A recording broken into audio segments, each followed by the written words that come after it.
El Parlamento pues es el reflejo de la nación como muchos otros medios, pero es interesantísimo porque ahí las personas se exhiben verdaderamente de carne y hueso.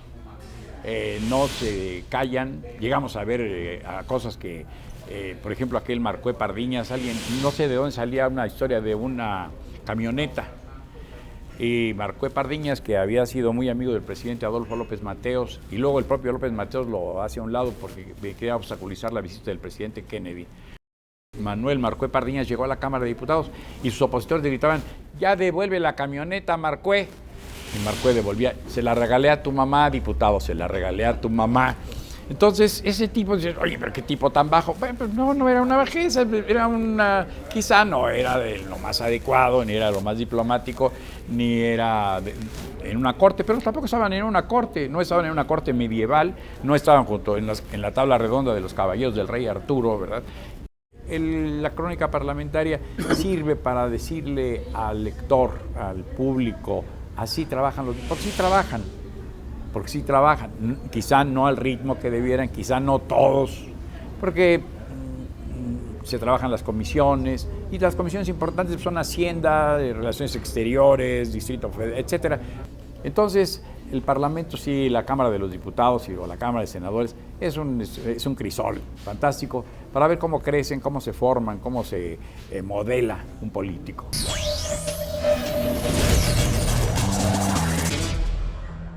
Continuamos, diputada Aguilar, nos estaba usted expresando esto, y aparte, desde mi punto de vista, que yo noto en usted una preocupación así como de orden federalista en las atribuciones y no sé si pues, se podría decir que se están confiscando facultades de los gobiernos estatales o municipales.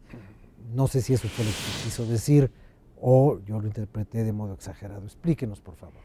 Definitivamente, mira, yo no diría confiscar, pero sí hay que aceptar que en el pasado periodo extraordinario, las 3 iniciativas que se analizaron, que venían de la Comisión de Puntos Constitucionales, eran centralmente centralistas. Es decir, cambiaban la estructura del sistema de atribuciones federales que, bueno, pues que están en el pacto, digamos, de los Estados Unidos mexicanos, porque se supone que esos somos Estados Unidos mexicanos. Y yo por eso digo que no estamos inventando el hilo negro. Lo que pasa es que en efecto hay mucha corrupción, en efecto hay a lo mejor no organización en la forma en la que se tendría que manejar los registros públicos de la propiedad y los catastros, y entonces alguien decidió que iba a ser una buena idea traerlo al centro. En efecto hay una gran preocupación, y yo lo dije en aquel momento en la tribuna, y porque hay que analizar en esta línea delgada en la que estamos caminando, y vuelvo a insistir en que si el tema vale la pena atraerlo para que funcione más rápido, y te voy a decir los 3 asuntos que tratamos, que fue Código de Procedimientos Único, el tema de catastro y el tema de deuda de estados y municipios, que básicamente es meternos en las atribuciones que tienen los estados sobre este tema. Entonces es la gran pregunta: ¿sabemos más o saben más en el centro que en las entidades federativas, o es que esto obedece a un nuevo estado político con el cambio de gobierno? Yo le quiero ahora comentar esto al señor diputado Castellanos. Hay 2 cosas que a mí me llaman la atención que tienen que ver con la propiedad. Una, la forma de hacerse de una propiedad legalmente, que ahora ha sido transformada por esta obsesión, pero veo 2 figuras. No se puede usar la moneda corriente para comprar cosas, y quien las tenga y las use para lo que no se debe, verá la extinción de su dominio, o sea, se las van a quitar. No es el tema de esta reforma, pero ¿cómo aprecia usted esta reforma junto a esas 2 salvedades? El día 17 de este mes, de julio, entra en vigor lo que conocemos como la ley de lavado de dinero, y eso obliga a los fedatarios públicos, los notarios, en todas las entidades federativas, a que cualquier operación mayor a los límites que la propia ley establece, que es es 1 millón de pesos, cualquier 500,000 operación. pesos, ¿no? Y no, en promociones inmobiliarias sí tiene varios estándares. Cualquier operación que se haga con recursos en efectivo tenga que ser inmediatamente avisada a la Secretaría de Hacienda. Y también, pues no solamente eso, sino también la obligación de determinar que el notario en la escritura pública pueda establecer de dónde viene la procedencia del recurso en el cual está pagando el adquirente de la propiedad. Sí son cuestiones que pues limitan en algún momento el comercio de algunas, bueno, de los bienes inmuebles en este caso, que en muchas cuestiones se daban las transacciones en efectivo, pero también es poder controlar el manejo de recursos para evitar precisamente las operaciones con grandes cantidades de dinero que tiendan a ocultar, lavar o pues de alguna manera poder transparentar dineros que diluir el origen ilícito del dinero. Del origen ilícito del dinero, así es. Y tratándose, diputado Zárate, de la figura esta de la extinción de dominio, que creo que el primer lugar de la República Mexicana donde se impuso fue aquí en el Distrito Federal, bajo la idea de un gobierno de su partido. Hemos intentado llevar a cabo gobiernos progresistas con distintos principios. Por cierto, el registro público de la propiedad aquí en el Distrito Federal digitalizó absolutamente todo su registro para evitar o para atender más a una consulta como en Estados Unidos en derecho comparado, y la gente lo sabe, pudiera al son de un clic conocer de quién es la propiedad, cómo la adquirió, de quién la adquirió y en qué condiciones se encuentra.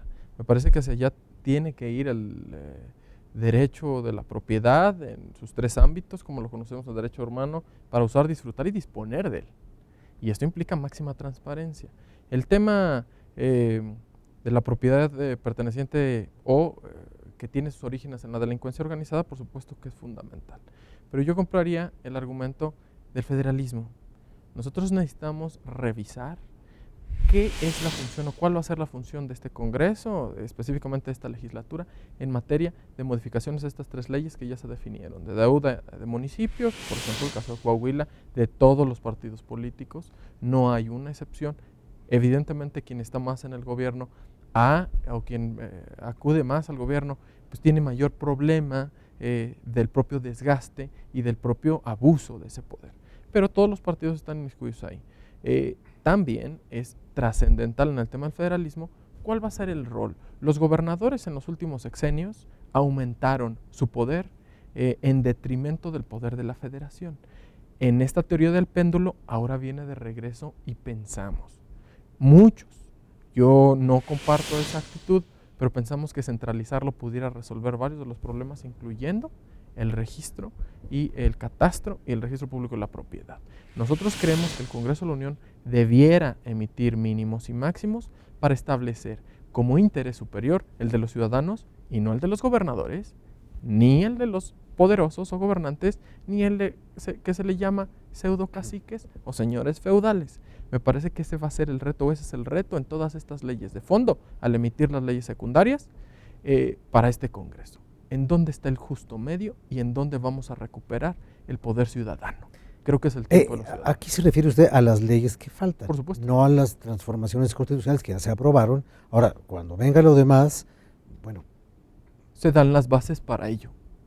Entonces estas bases, por supuesto que estamos de acuerdo, lo que falta que se es el reto mayor, la monarquía regional de los estados. ¿Usted estaría de acuerdo con ese planteamiento, diputado Herrera? Yo, con lo que he escuchado de mis compañeras y de mi compañera y de mis compañeros, estaría bien advertido de que hay que cuidar una ley que fortalezca el federalismo.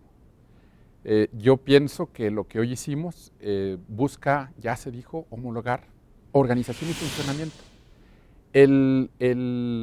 Pero finalmente no conculca facultades, porque quien las va a ejercer son entidades federativas y municipios. Y hay que ver la problemática, el papeleo, la corrupción, el tiempo, las dificultades, el no crecimiento, y viene la modernización. Esta reforma constitucional tiene que ir aparejada de inversiones de dinero. ¿Para quién? Para las entidades y los municipios. Los recursos de entidades y municipios. El predial es el único impuesto prácticamente que cobran los municipios. Y en México representa el 0.3 del Producto Interno Bruto. En Argentina representa el 3% del Producto Interno Bruto. ¡Qué disparidad! En Chile, en Brasil representa el 1.2%. México tiene que crecer en favor de los municipios, de las entidades federativas. Y de esa manera, estas facultades, ahora bien, va a tomar, una vez que sea vigente esta reforma de carácter constitucional, 180 días para que preparemos o tengamos lista la ley general. Y luego, una vez que sea vigente, los congresos de los estados tendrán otros 180 días para hacer sus adecuaciones a su marco normativo. De tal manera que hay toda una manera en que el país se ve involucrado en este tipo de legislación que viene finalmente a fortalecer las actividades. Por un lado, ya se dijo aquí, la certeza legal, la seguridad jurídica. El patrimonio de los ciudadanos. Patrimonio, así es. Y eso es lo que hace el registro público, da certeza y seguridad legal. En el caso del catastro, toma nota de los límites, del tipo de construcción, de las características de la propiedad, son dos cosas diferentes. Y finalmente, este tipo de esquemas, quienes estuvimos en algún momento en una presidencia municipal, queríamos un marco legal que permitiera en las facultades que ya se contaban, darle mayor certeza, porque en algunos municipios pequeños, que por cierto tendrán la oportunidad de firmar convenios con los estados para que se les ayude en esa función, pues hay mucha discrecionalidad y ello genera corrupción. Este tipo de marco legal combate eso y fortalece a los municipios para que se pueda ejercer. Yo terminaría diciendo que tenemos una preocupación fuerte por fortalecer las facultades de los propios municipios y de darles un marco legal para que ellos puedan avanzar. Pero lo más importante, que con este marco normativo venga también la inversión para que puedan hacer realidad esa modernización de sus catastros o las entidades de los registros públicos. Ahora, el asunto cadastral no tiene nada que ver, pero es consecuencia al final. ¿Qué se hace con el suelo? Y obviamente los gobiernos locales mantienen el dominio sobre el uso del suelo. A mí sí me gustaría conocer su opinión, diputado. Mira, yo te diría, tiene una gran relación con todo lo que hemos venido platicando, porque es esta gran discusión entre el centralismo y el federalismo. Yo creo que los municipios y los estados tienen que tener una mucho mayor independencia, una verdadera autonomía. Desafortunadamente en México hemos vivido, como lo comentabas hace un rato, en un país que desde la época virreinaria era centralista y que lo hicimos por copiar la Constitución de los Estados Unidos federalista, pero que en los hechos quien maneja el dinero en este país es el gobierno federal y pues quien maneja el dinero hasta cierto punto. No podemos hablar de una verdadera independencia si los gobernadores y los municipios viven de lo que le da el gobierno federal. La puerta de Videgaray, ¿no? Es correcto. Oye, ayúdame con una lana. ¿Dónde está ese verdadero federalismo cuando tú vives no de cobrar tus propios impuestos que generas como estado, como municipio, sino de lo que le tienes que venir a pedir al gobierno federal, ¿no? Y creo que precisamente el catastro es uno de los pocos herramientas que tiene, porque el catastro, ¿qué significa? El catastro es una base de datos que tienen todos los municipios del país, en donde saben los municipios de quiénes son las propiedades, para qué funcionan esas propiedades, y les da la posibilidad de cobrar el predial. El derecho que tú tienes sobre una propiedad implica pagarle un impuesto que va directo al municipio, y cada que hay una traslación de dominio, es decir, cada que tú le vendes a alguien más, le pagas un impuesto a los municipios. Ahora, no nos estamos metiendo bajo ninguna circunstancia al uso del suelo, porque eso tiene que ser un tema totalmente municipal. Nosotros, lo decía la diputada del PP, en el centro no podemos saber mejor para qué es la tierra que en los municipios. Quien tiene que decir que en tal calle debe de haber comercios o en tal manzana debe de ser habitacional o en fin, pues son precisamente los municipios, los habitantes de ese lugar, que son los que deben de determinar para qué debe funcionar sus tierras y cómo quieren que sus ciudades crezcan. Nosotros desde aquí no podemos bajo ninguna circunstancia imponerle al municipio de Zacatecas o de Aguascalientes o de Tijuana cómo deben de crecer y hacia dónde deben de crecer. Deben de ser precisamente sus habitantes los que de una manera responsable decidan cómo utilizar el suelo, pero esta herramienta como la que estamos autorizando va a permitir una mayor tecnología que al final del día los municipios les van a dar herramientas para saber perfectamente cómo funciona, de quién es qué y a quién cobrarle qué. ¿Qué tienen y de quiénes? Y a quién cobrarle sobre todo, ¿no? ¿Y a quién cobrarle? Pues yo les agradezco mucho su participación y las explicaciones con las que han ilustrado al auditorio. Muchas gracias. Buenas noches. Gracias. Gracias a usted.